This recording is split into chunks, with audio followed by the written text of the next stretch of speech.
Mesdames et messieurs, bonjour à toutes et à tous et bienvenue pour cette session des entretiens de Sceaux. Donc nous sommes heureux de voir que vous y êtes fidèles.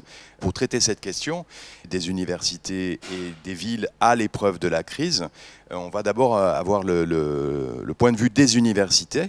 Dans les collectivités locales, il y en a à la fois les communes et les intercommunalités. Il semble que c'est davantage les communes qui, donc, dans le cadre de cette crise, aient été dans la collaboration avec les universités, mais aussi les Crous. J'ai vu qu'il y avait un représentant du directeur général du Crous de Créteil qui était avec nous ce matin. Et puis des associations, pas nécessairement des associations appartenant à la communauté universitaire.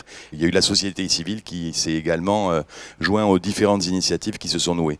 Dans les relations université-collectivité, il y a eu un avant et un après-crise. Effectivement, la crise sanitaire a complètement bouleversé nos façons de voir. Dans un premier temps, on peut dire, ce sont les établissements, bien sûr, qui ont agi, les établissements d'enseignement supérieur de recherche. Les Crous, on l'a rappelé tout à l'heure, bien sûr, se sont mobilisés, les rectorats, voilà. Et puis ensuite, les collectivités s'y sont mises aussi. Sur le campus bordelais, par exemple, la commune de Pessac avait organisé un accueil d'étudiants internationaux, voilà, juste quelques semaines avant la crise, et puis pendant la crise, a repris contact avec eux pour savoir s'ils allaient bien, s'ils avaient besoin d'aide, etc. À La Rochelle, par exemple, le président avait sollicité les maires de son bassin de vie, tout autour de La Rochelle, pour mettre à disposition des salles communales, des salles pouvant mettre à disposition du Wi-Fi, par exemple, pour les étudiants qui n'avaient plus la possibilité ou qui n'avaient plus de logement, etc., qui n'avaient plus de possibilité de travailler chez eux. Donc ça, cet appel a reçu des échos très favorables.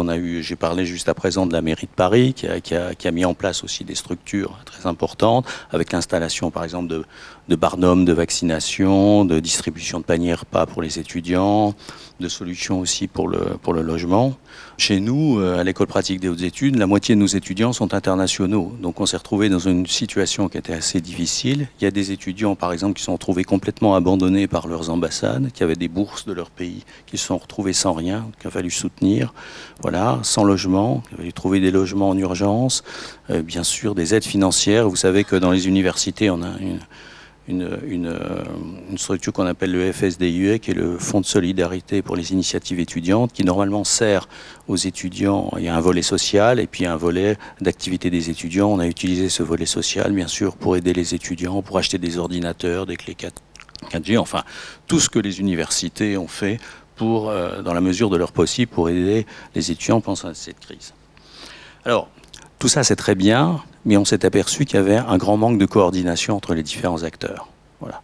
Et ça, c'est le point essentiel. C'est-à-dire qu'il y avait des redondances quelquefois. On a cité des cas où des mairies faisaient des distributions de paniers repas quasiment à quelques dizaines de mètres de ce que faisait aussi l'université, sans qu'il y ait eu de concertation entre eux. Et donc, cette crise sanitaire, finalement, a agi comme un déclencheur, si vous voulez, de la nécessité de mieux travailler ensemble avec les collectivités territoriales en partenariat. Mais ce qu'on a noté aussi, c'est que finalement les acteurs ne se connaissent pas assez. C'est-à-dire que les universités ne connaissent pas le fonctionnement des collectivités territoriales, ou très peu, et puis les collectivités ne connaissent pas non plus le fonctionnement, pas suffisamment en tout cas, le fonctionnement de l'ESR. Et donc c'est vrai que l'ESR français, c'est extrêmement compliqué. Vous avez un chercheur dans une université française, il est peut-être du CNRS, de l'INSERM, de l'université, d'une autre université, dans un laboratoire qui n'est pas celui de son organisme, etc.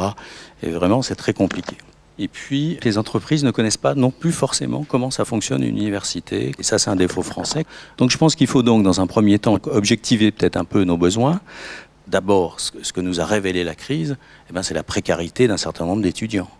Précarité dont on ne soupçonnait pas l'importance, honnêtement, même chez nous. Mais il faut que les acteurs se coordonnent. Et pour objectiver ces besoins, on a besoin d'observatoires locaux. Alors il y a des observatoires sur le logement étudiant, il commence à y en avoir sur la santé, sur les difficultés financières, sauf que ces observatoires ne sont pas partagés entre les acteurs. À la CPU, on estime qu'un comité d'orientation stratégique qui tiendrait à la fois pour moitié des collectivités territoriales et pour l'autre moitié de l'ESR permettrait de rassembler un petit peu les données qu'on a dans ce domaine-là et puis de coordonner les actions. dans cette coordination, finalement, on sera tous gagnants. Vous savez qu'il y a eu des enquêtes sur l'impact des universités dans les territoires, impact financier.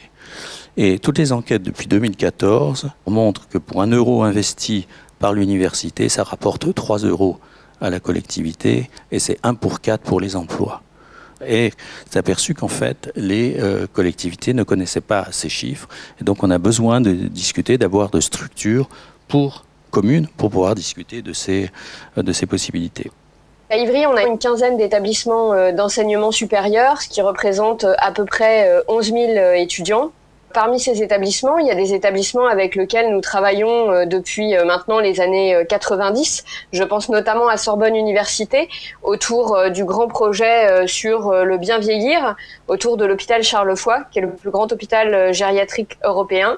Et au début de la crise, on a décidé d'envoyer un courrier à chacun de ces établissements pour essayer de savoir ce que eux avaient déjà mis en place, pour voir ce que nous on pouvait mettre en place. Et puis ensuite on a eu un flux continu d'informations entre ces établissements et la municipalité pour partager un petit peu les informations sur ce que nous faisions, notamment les distributions d'aide alimentaire étaient relayées systématiquement dans les différents établissements. Pour vous donner une idée, quand on a envoyé le mail à l'une des vice-présidentes de l'Université de Paris, moins d'un quart d'heure après, elle nous a appelés pour qu'on commence à échanger. Donc on sent bien que c'est un sujet important, que ces échanges entre les collectivités territoriales et les établissements d'enseignement supérieur. On a plus de 600 étudiants à Ivry qui ont bénéficié de l'aide alimentaire, qui a été mis en place par des associations. Je pense notamment à Poignée d'Entraide, qui est une association tout à fait locale, mais qui s'est saisie de cette question de façon vraiment très importante. Et je crois que si les étudiants ont pu passer cette période difficile en ayant quand même un apport alimentaire et de produits d'hygiène raisonnable, eh bien, on le doit beaucoup à la mobilisation des bénévoles de Poignée d'Entraide, de l'Étal Solidaire. L'Étal Solidaire, c'est une association qui apporte des paniers bio. Et l'idée, c'était que quand on achetait un panier bio, on pouvait mettre un petit peu une somme supérieure et cet argent qui était collecté en plus était transformé en fruits et légumes bio à destination des étudiants ensuite par l'association. On a aussi d'autres associations comme Solidarités, la Croix-Rouge, l'ARILS, qui est une association des retraités. Les retraités se sont mobilisés pour les étudiants. On a Emmaüs aussi. Et puis, jusqu'à l'été, on a eu le conseil départemental du Val-de-Marne, des habitants. Donc vraiment une mobilisation très importante de la sphère associative, conjointement avec les services de la mairie. Et ces distributions avaient lieu dans les maisons de quartier. Du coup, elle a permis aussi aux étudiants de découvrir ces maisons de quartier et pour certains de s'investir, y compris comme bénévoles, de venir à la médiathèque, de venir participer à des actions. Et donc, ça avait un rôle important. Et dans certaines maisons de quartier, il y avait aussi un accès Wi-Fi qui a été mis en place pour permettre aux étudiants qui n'avaient pas d'accès Wi-Fi chez eux ou pas dans des bonnes conditions de pouvoir suivre leurs cours à distance. Une des choses aussi que nous avons observé, c'est que les étudiants d'outre-mer étaient particulièrement frappés. Et là, je crois que l'importance de la VUF sur ce sujet-là est marquante parce que l'Association des villes universitaires de France a très tôt mobilisé ses adhérents que sont les collectivités territoriales pour essayer de réfléchir sur ce sujet-là.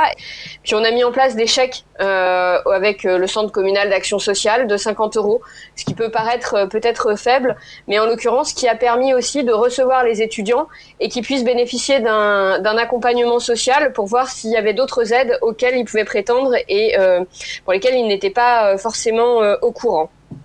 Dans ce même esprit, on a créé un flyer avec les établissements d'enseignement supérieur qui recensait toutes les choses auxquelles les étudiants pouvaient avoir recours, qu'il s'agisse d'aide financière, mais aussi d'aide psychologique, d'accès à la santé, etc. On s'est même intéressé au rôle des missions locales. On a cherché aussi par rapport à la question du logement, etc. Je crois que ça, c'est quelque chose qu'on aura à poursuivre, puisqu'on sait déjà que sur Ivry, on a une centaine d'étudiants qui sont de nouveau en difficulté. du fait qu'ils n'ont plus de job étudiant ou de perte de ressources de leur famille avec la crise sanitaire.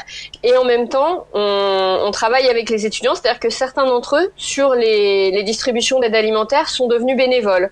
Donc, il y a une évolution aussi dans les rapports que nous avons avec les étudiants, c'est-à-dire que jusqu'à présent, les étudiants faisaient partie de la ville et maintenant, on est vraiment en recherche de pouvoir construire des projets au long cours avec eux. Et notamment, on s'investit avec une école d'ingénieurs qui s'appelle le SIEA à un projet d'épicerie solidaire mobile. Et il y a d'autres points sur lesquels nous travaillons avec les établissements d'enseignement supérieur, et ce depuis maintenant quelques années, principalement pour le coup la Sorbonne Université. C'est sur les questions de sciences participatives. Pour les habitants, en tout cas, c'est un bénéfice en termes d'apport de culture scientifique. Pour les chercheurs, c'est une recherche à part entière et qui est d'autant plus reconnue maintenant avec la déclinaison de sciences avec et pour la société qui était inclus dans la nouvelle loi de programmation de la recherche et qui me semble être, je dirais, une nouvelle piste de travail conjoint entre collectivités territoriales et le monde universitaire.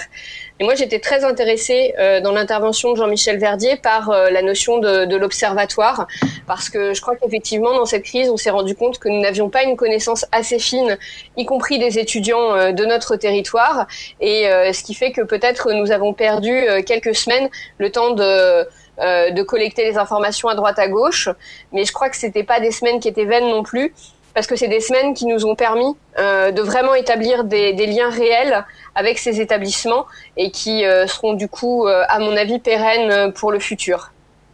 À Nanterre, on a mis en place un accord cadre avec l'université et nous avons une étude diagnostique qui va être faite par le master de sociologie de Paris-Nanterre sur la vie étudiante à Nanterre.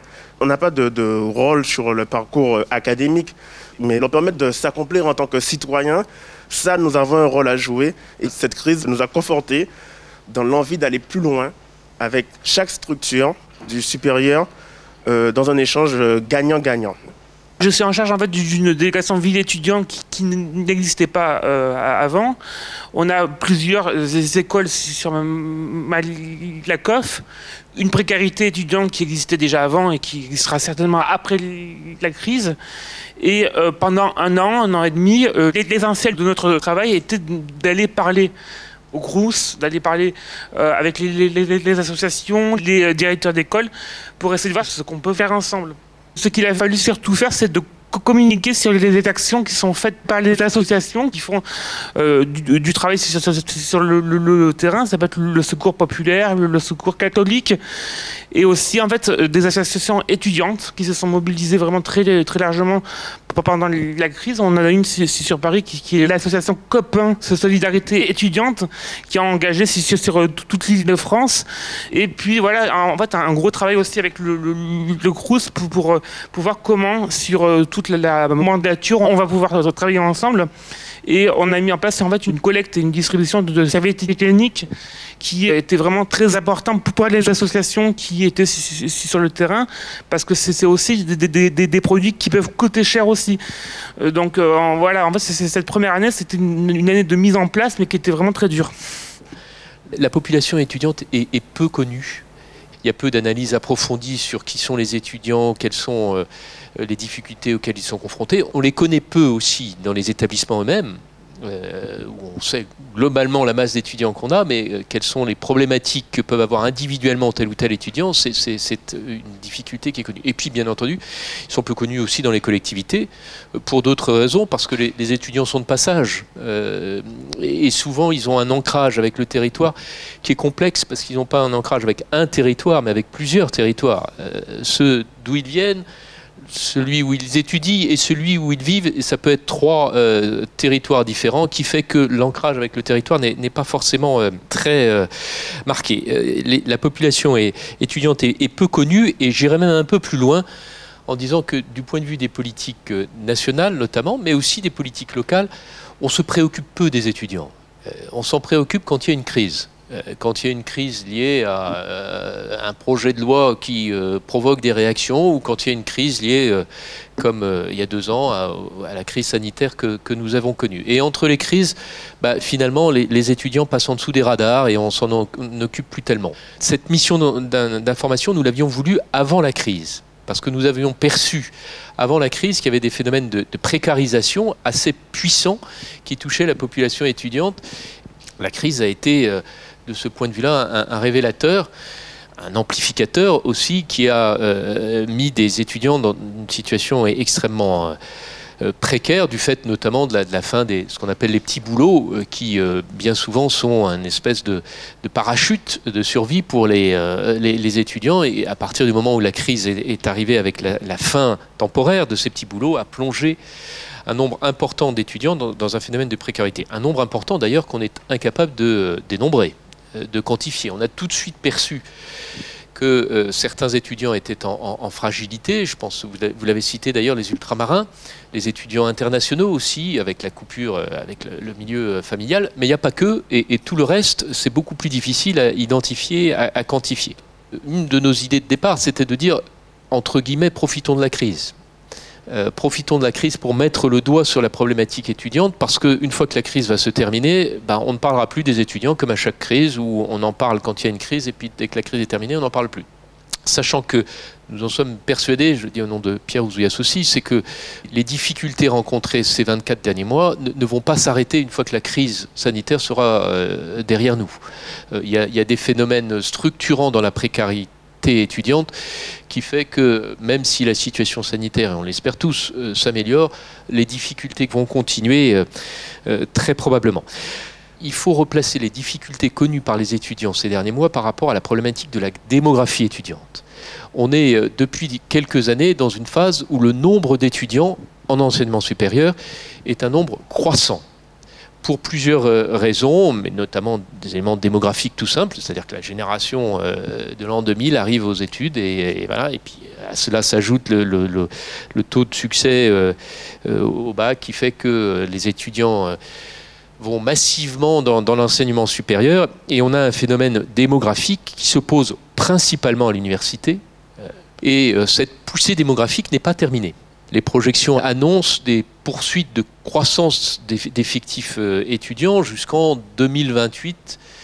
C'est dire que nous avons encore 5-6 ans de poussée démographique étudiante, avec ce que ça signifie. Et ça signifie 2 choses, nous semble-t-il. D'abord que la priorité des priorités, ce qui a été fait dans les établissements universitaires, c'était d'accueillir en masse les étudiants. Et en soi, c'était un challenge. Je sais que ce n'était pas facile. Mais cet effort quantitatif qui a été fait au niveau des établissements, elle s'est faite un peu au détriment, et ce n'est pas une critique que de dire ça, mais par rapport à un accueil plus qualitatif des étudiants. Et c'est une remarque que je fais bien sûr au niveau national, où on voit que les politiques d'accompagnement qui sont mis en place, notamment du côté de l'État, n'ont pas suivi l'accroissement démographique des étudiants accueillis dans les établissements. Et du coup, très mécaniquement, j'allais dire, les fragilités du point de vue du logement, du point de vue de la santé, du point de vue de l'alimentation, elles se sont mises en évidence avant la crise et complètement mises en évidence avec la crise. Et puis, autre élément de constat, c'est presque une banalité de le dire, mais je pense que c'est essentiel de l'affirmer, c'est qu'il n'y a pas de réussite étudiante quand les conditions de vie étudiante ne sont pas réunies. Il y a un aspect qui est tout à fait central, c'est le logement. C'est le logement parce que c'est sans doute celui-là qui est discriminant, c'est sans doute celui-là qui met l'étudiant ou pas en difficulté du point de vue de la poursuite de ses études, de la qualité des études qu'il peut mener. Et, évidemment, la problématique du logement, elle n'est pas ressentie partout de la même façon. Ça s'est accompagné aussi par un phénomène un peu plus ancien, à vrai dire, que la poussée démographique, mais par le phénomène de métropolisation des universités. La métropolisation du système universitaire, c'est comme la métropolisation en général. Ça s'accompagne d'une forme d'anonymat, d'une forme de difficulté à identifier les personnes en difficulté, justement. Et quand on parle des problèmes de logement, quand on parle des problèmes de santé, quand on parle de problèmes d'accès à l'alimentation, quand on parle de problèmes de vie sociale et culturelle, très rapidement, on s'aperçoit que les collectivités ont un rôle à jouer, ont une responsabilité d'une certaine manière. Et il nous est apparu essentiel de replacer les problématiques d'enseignement supérieur dans des politiques d'aménagement du territoire. Que ce soit les territoires comme ceux dans lesquels nous sommes en Île-de-France, mais aussi que ce soit tous ces territoires de province, ces territoires intermédiaires. Il y a des établissements à taille humaine qui permettent pour les étudiants de faire en tout cas leur premier cycle dans d'excellentes conditions et de permettre de développer des politiques d'accompagnement à la vie d'étudiants de manière beaucoup plus approfondie. Moi, je voulais juste ouvrir un petit peu la discussion pour vous inciter, chers collègues, à essayer de réfléchir à toutes les articulations possibles entre les universités qui sont autonomes et surtout pour leur travail pédagogique, l'État qui a une politique nationale qui est particulière et les collectivités qui ont des politiques particulières dans leur territoire. Et là, il y a un énorme chantier parce qu'on comprend bien aujourd'hui qu'il peut y avoir entre ces trois acteurs marginaux des intérêts politiques divergents. Je pense qu'il y a dans les universités des compétences à mobiliser pour les collectivités et réciproquement. Et il doit se nouer un lien très fort qui ne passe pas nécessairement par le conventionnement avec l'État. Juste une formule, je pense qu'entre le classement de Shanghai et puis l'université d'Albi qui travaille énormément dans son terroir, on peut trouver des tas de formes de mise en relation des uns et des autres. Et il ne faudrait pas que les collectivités soient les supplétifs de l'État quand on a besoin d'elles pour faire face à la crise étudiante, notamment pendant la pandémie, et qu'une fois cette crise oubliée, on oublie tout le rôle essentiel qu'elles ont joué pour repartir à une forme de vision extrêmement centralisatrice des universités. Je crois que ce qui est le plus important dans le rapport que nous avons rendu avec le président Lafont, c'est qu'il acte un moment politique fort, une prise de conscience consensuelle sur la nécessité absolue de retravailler sur les relations entre université et collectivité. C'est pour nous quelque chose de déterminant. Je crois aussi que cette approche renouvelée ou en tout cas accentuée des relations territoire-université, pour toutes les raisons qu'on a dites, ça passe aussi par une prise en compte de ça dans la gouvernance donc, des universités. Et je veux donner comme exemple l'université Paris-Saclay qui est implantée sur plusieurs territoires. Et je crois que dans les principes de gouvernance de l'université, il y a suffisamment d'autonomie et d'expression locale par les différentes composantes pour que ces composantes puissent, par exemple, conventionner avec les collectivités d'accueil. Les territoires d'accueil, c'est ce qu'on a fait à Sceaux avec l'IUT d'une part et la faculté Jean Monnet d'autre part. Mais ça, il faut aussi que ça se comprenne bien au niveau des présidents et des conseils d'administration des universités. Et c'est aussi peut-être pour certains une forme d'évolution culturelle qu'il faut faire. Nous, on s'est aperçu que les collectivités ne savaient pas forcément tout ce qu'on faisait dans le domaine social, de lutte contre la précarité. Donc on a fait un guide qu'on a transmis aux collectivités pour qu'elles puissent transmettre de leur côté. Et le sujet du logement est vraiment un problème aigu pour nous, c'est-à-dire qu'on accueille, on souhaite attirer beaucoup d'étudiants dans cette université qui maintenant est dans la lumière. Et là, on a travaillé avec la communauté d'agglomération, en l'occurrence c'est celle de Paris-Saclay, pour mobiliser les collectivités, faire connaître par les particuliers qu'on avait besoin pendant 1 an, 2 ans de chambres, etc. Et ça, c'est une action qu'on a en proximité. Donc je ne sais pas, est-ce qu'il faut... On n'est vraiment pas pour les usines à gaz, mais c'est vrai qu'un observatoire, enfin, trouver un lieu peut-être un peu plus organisé, de travail avec les collectivités, peut-être un peu plus structuré, c'est vrai que ce serait important. Nous, on a 2 choses. On a les comités de site avec le Crous, où c'est vrai que les collectivités ne sont pas invitées, mais pourquoi pas. Et il y a aussi les commissions CEVEC, c'est-à-dire que les étudiants payent cette taxe qui a été introduite dans la loi ORE il y a maintenant 3 ans, et qui permet d'une part d'alimenter le FSDIE, comme ça a été dit, le Fonds d'action sociale et les fonds d'initiative étudiante. Le Crous perçoit aussi cette taxe et on a, nous, des comités avec le Crous pour cette commission CEVEC où il y a les collectivités territoriales et on a financé des projets comme ça avec les mairies, avec les villes, d'action dans le domaine de la culture, dans le domaine de la science citoyenne, comme on dit. Et c'est vrai que c'est aussi un levier et des lieux de rencontre. Mais c'est vrai que, est-ce qu'il faut institutionnaliser? Peut-être qu'il faut que ça passe par ça, encore plus. Et on n'a pas parlé de la santé tellement, mais c'est vrai que cette crise a vraiment révélé, et on continue à avoir des problèmes maintenant de décompensation d'État qu'on ne connaissait, qui étaient peut-être masqués, et qui ont été révélés par la crise, ou qui ont été déclenchés par la crise, mais on a eu des situations dramatiques sur le plan psy dans nos établissements, et maintenant on continue, donc il y a eu le soutien du ministère, mais on continue justement sur cette fameuse CEVEC à continuer ces actions si elles ne sont plus prises en charge par le ministère. Et l'emploi étudiant, nous, on a mis, là aussi avec les financements du ministère, de tutorat étudiant. C'était d'une part pour permettre un lien entre ces étudiants, mais aussi pour financer d'une certaine façon, pour aider ces étudiants financièrement en leur donnant un petit boulot qui leur permettait de faire du lien avec les autres étudiants. Moi, j'ai mis en place avec mes équipes une aide alimentaire pour les habitants et je me suis retrouvée avec des files d'étudiants sans fin et ça a été une vraie prise de conscience qu'il y avait une précarité fulgurante en fait qui était accentuée par la crise et qu'on ne pouvait pas rester à côté de cette problématique-là. Par voie de conséquence, j'ai travaillé avec le Crous d'ailleurs pour mettre en place des aides spécifiques, une aide alimentaire spécifique et faire en sorte qu'il y ait un numéro d'écoute également pour les étudiants assumé par la collectivité.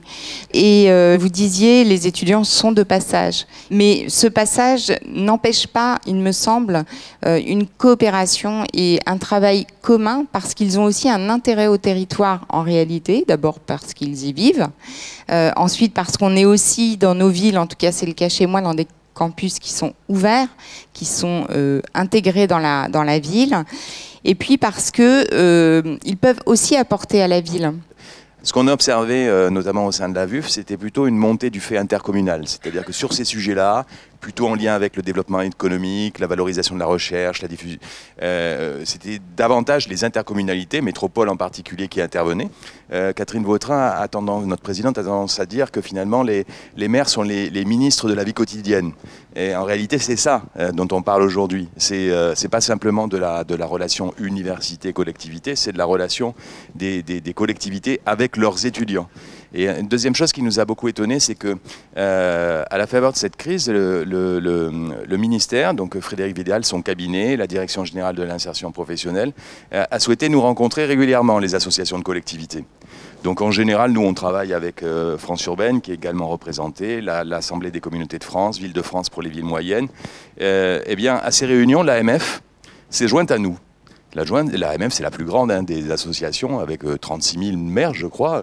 Et une grande partie de ces communes ont accueilli ou ont vu revenir des étudiants sur leur territoire à ce moment-là. Et effectivement, on constatait que, et quelqu'un d'entre vous l'a dit, un étudiant, l'ancrage territorial, c'est l'ancrage sur plusieurs territoires.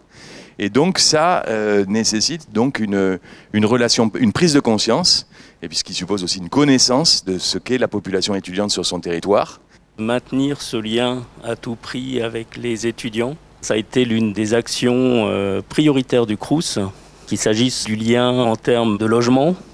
Donc les résidences sont restées bien sûr ouvertes avec de nombreux internationaux, étudiants internationaux qui n'avaient pas d'autres solutions. Ce lien également en termes de restauration, en termes alimentaires et notamment des solutions avec le repas à 1 €. Également des distributions alimentaires qui ont été organisées avec les universités, qui ont été organisées avec les villes, des aides financières. Il y a eu des recrutements d'assistantes sociales qui ont permis des distributions d'aides d'urgence, des distributions également de cartes alimentaires notamment, une aide psychologique permettre que les étudiants puissent rencontrer des psychologues, également des actions en termes d'emploi, notamment les référents étudiants qui étaient rémunérés sous forme de vacations, également certains emplois dans les restaurants qui ont pu rester ouverts, également donc le dispositif La Sévec qui a été évoqué, qui est un dispositif très important, qui a permis des animations, alors bien souvent en ligne, mais qui a permis effectivement de maintenir ce lien, qui me semble moi être l'une des choses les plus importantes au-delà des actions des différents acteurs, c'est de maintenir ce lien avec les étudiants. Nous avons un petit peu le sentiment aujourd'hui qu'après cette construction extrêmement dynamique, notamment de logements en résidence, il faudrait peut-être marquer le pas par rapport aux capacités pour accueillir les étudiants, et notamment des étudiants de différents niveaux de ressources. Alors nous insistons beaucoup, nous, en ce qui nous concerne, sur la possibilité d'avoir des résidences pour étudiants construites en partie avec du logement social, donc avec les financements du logement social, donc avec un niveau de ressources qui reste raisonnable pour les étudiants, qui leur permettent de toucher l'APL, etc. Donc c'est quelque chose qui nous paraît extrêmement important, d'autant plus important que lorsqu'il y a du logement social, il y a une partie qui revient à la ville et que ça nous permet à nous de donner le coup de pouce qu'il faut pour certains étudiants que nous avons sur notre territoire, et que ça nous permet également de loger des apprentis. Nous avons à cœur également de mieux connaître la population des chercheurs. Je pense en particulier à des jeunes chercheurs étrangers dont nous pouvons penser qu'ils ont pu connaître des difficultés, notamment à se loger, donc des difficultés de vie dans le contexte de la crise. Et puis bien sûr, on ne peut pas parler de Villejuif sans parler de la santé, l'établissement psychiatrique Paul Guiraud, qui nous confirme tout à fait ce qui a été dit sur une explosion des problématiques psychiatriques au niveau des étudiants. Si l'on veut qu'une ville devienne véritablement la ville étudiante de demain, une fois que la crise sanitaire sera véritablement passée, nous aurons tous, dans nos collectivités, besoin d'intégrer la dimension étudiante, la dimension spatiale, la dimension intellectuelle, la dimension bien évidemment économique, matérielle de la question étudiante dans tous les axes d'action publique. C'est-à-dire intégrer davantage les étudiants dans les centres communaux d'action sociale, dans les CCAS, dans les centres intercommunaux d'action sociale lorsqu'il en existe ou dans les organes proches. Cela veut dire également au niveau des maisons des jeunes et de la culture. On a une crise terrible qui n'est pas tout à fait achevée, qui peut rebondir, et qui fait vaciller à peu près tout dans notre pays. Et dans le même temps, cette crise a le double intérêt, celui de révéler les manques les plus terribles, les plus incroyables, ce qui est dissimulé en permanence à l'attention du plus grand nombre. Et à côté de ça aussi, les potentialités extraordinaires. La conférence des projets dans notre territoire a développé depuis 25 ans une démarche dans laquelle on voulait que tout le monde soit autour de la table et ne pas nous retrouver piégés par la confrontation institutionnelle. Étrangement, plus on avance dans le temps, plus on s'aperçoit que cette façon de faire est celle qui va nous permettre de surmonter toutes les difficultés.